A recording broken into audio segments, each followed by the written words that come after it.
মদিনার সাহাবীদের মধ্যে সবচেয়ে গরীব সাহাবী ছিলেন সাইয়েদনা বেলাল রাদিয়াল্লাহু তাআলা আনহু। নিজের লজ্জাস্থান ঢাকার কাপড়টা ছাড়া তার কাছে দ্বিতীয় কোনো কাপড় ছিল না।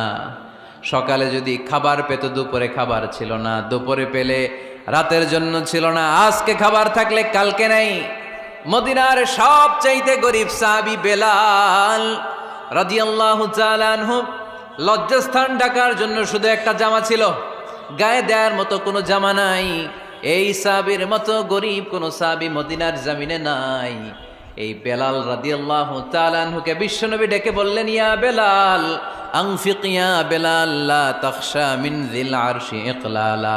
ও বেলাল, আল্লাহর রাস্তায় দান করো, কারণ আমার আল্লাহর ধনভাণ্ডারের কমতি নাই।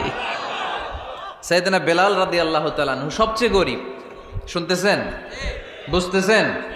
সবচেয়ে গরীব। ডাউন পার্টটা ঢাকার মতো একটা গার্মেন্ট ছিল, একটা কাপড়, এটা পেঁচায় আসতো, নামাজ পড়তো।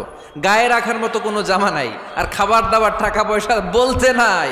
ওই সাহাবীরে বিষ্ণু ইসা ইসলাম বললেন, আনফিক বেলাল, বেলাল তুমিও দান করো, তুমিও দাও, দানের হাতকে প্রশস্ত করে দাও।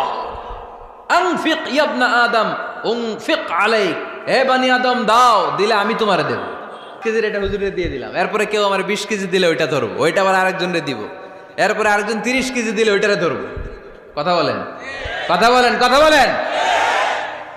এজন্য আল্লাহ বললেন, ইনফিকুনা ফিস সাররাই ওয়াদ দাররা।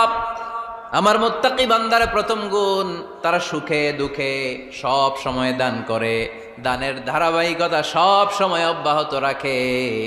যারা সুখে দুঃখে সচ্ছল